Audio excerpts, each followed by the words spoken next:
विधायक प्रीतम लोधी, याद तो होंगे ना आपको, एक बार फिर वो सुर्खियों में आ चुके हैं और इस बार उनका डकैत प्रेम दिखाई दिया है। जहां ये डकैत प्रेम सोशल मीडिया पर छाया हुआ है। खूंखार डकैत रामबाबू गडरिया के लिए जो सम्मान दिखाया, अब इस पर सियासत तेज हो गई है। देखिए, डकैत से यारी, सियासत भारी। हम दोनों एक दूसरे के सुख और दुख के साथी थे। उन्हें बहन पर एक बार बहुत अत्याचार हुआ था। यहाँ कुछ मंच पर लोग बैठे हुए हैं, इन्हें मालूम है हमारे ग्वालियर के। मैंने आवाज उठाई थी और मैंने पूरी कमिश्नरी घेर ली थी दोस्तों, 5000 आदमी लेके। एमएलए प्रीतम लोधी के बिगड़े बोल। खूंखार डकैत रामबाबू गडरिया की तारीफ। जेल से लेकर जंगल तक की दोस्ती। बीजेपी विधायक का डकैत प्रेम। इन तस्वीरों में आपको एक तस्वीर नजर आ रही होगी। यह है चंबल का खूंखार डकैत रहे रामबाबू गडरिया की तस्वीर, जिस पर हार फूल माला चढ़ाई गई है। पहले इस डकैत की हिस्ट्री जान लीजिए, फिर सुनाएंगे अपने बयानों से अक्सर विवादों में रहने वाले पिछोर से बीजेपी विधायक प्रीतम लोधी ऐसा क्या बोल गए कि फिर से सुर्खियों में आ गए। कौन था डकैत रामबाबू गडरिया? चंबल का खूंखार डकैत, भंवरपुरा गांव में 13 गुर्जरों की हत्या में शामिल। लूट, डकैती, अपहरण के 100 से ज्यादा मामले। पुलिस फाइल में टारगेट 1, 15 लाख का इनामी डकैत। यानी चंबल भी इस डकैत से खौफजदा था, लेकिन बीजेपी एमएलए प्रीतम लोधी ने इस डकैत के लिए सम्मान जताया।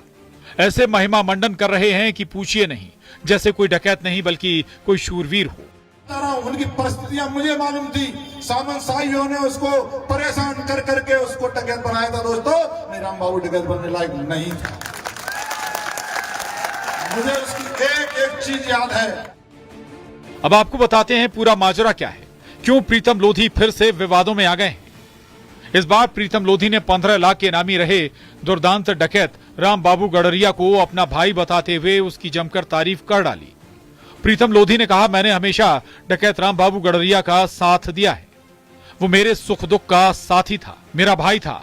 आज मुझे रामबाबू की फोटो पर माला अर्पण करने का सौभाग्य प्राप्त हुआ और ये मेरे लिए गर्व की बात है। जेल से लेकर जंगल तक की दोस्तों, हमारा जेल में भी मुलाकात हुई थी, हमारी जंगल में भी मुलाकात हुई थी दोस्तों। इसीलिए मैं अपने आप को सौभाग्यशाली मानता हूं कि आज हमने उनकी तस्वीर पर मुझे माला डालने का, मुझे आज सब लोगों के सामने मुझे गर्व होता है इस बात का कि आज मैंने अपने भाई का, दुख के साथी का आज माला अर्पण करके मैंने प्रणाम किया दोस्तों। विधायक प्रीतम लोधी अहिल्याबाई होलकर की जयंती के मौके पर बघेल समाज के पिछोर में आयोजित कार्यक्रम में पहुंचे थे। इस दौरान प्रीतम लोधी ने मंच पर अहिल्याबाई होलकर की फोटो के साथ साथ रखी गई डकैत रामबाबू गडरिया की फोटो पर भी फूल माला चढ़ाई। जब मैंने रामबाबू जी का हमने साथ दिया था मैंने, तब मेरा कितने किलो का था? 2.5 किलो का। अब तुमने इसको बढ़ा के कर दिया है 250 का। अब चिंता मत करना, आपके संरक्षण में और आपकी रक्षा में, आपकी सुरक्षा में ये प्रीतम लोधी का 250 का हमेशा तत्पर तैयार रहेगा। उन्होंने ये स्वीकार किया सार्वजनिक भाषण में कि हम उससे जंगल में भी मिले हैं जब वो फरार था और हमारे लिए भाई समान था। उसकी प्रतिमा पर माल्यार्पण करना मेरा सौभाग्य है। अब बताइए, भाजपा में इस तरह के लोग जो अपराधियों से मिली भगत उनकी शुरू से रही है, ऐसे लोग विधायक और मंत्री और सांसद होंगे। मैं समझता हूं भाजपा का पूरी तरह अपराधीकरण हो गया है, इसीलिए मध्य प्रदेश की दुर्दशा हो रही है। कानून की व्यवस्था जो बिगड़ी हुई है, इसका सबसे बड़ा कारण है भाजपा में ऐसे लोगों का शामिल होना या ऐसे लोगों का रहना। इससे पहले भी करेरा एसडीओपी को धमकी भरे लहजे में कहकर विवादों में रहे हैं ये। अब सोशल मीडिया पर इनका ये डकैत प्रेम वाला बयान वायरल हो रहा है। जाहिर सी बात है, सियासत भी होगी और माहौल भी टाइट होगा। गुना में संदीप दीक्षित की रिपोर्ट, न्यूज़ 18 मध्य प्रदेश छत्तीसगढ़।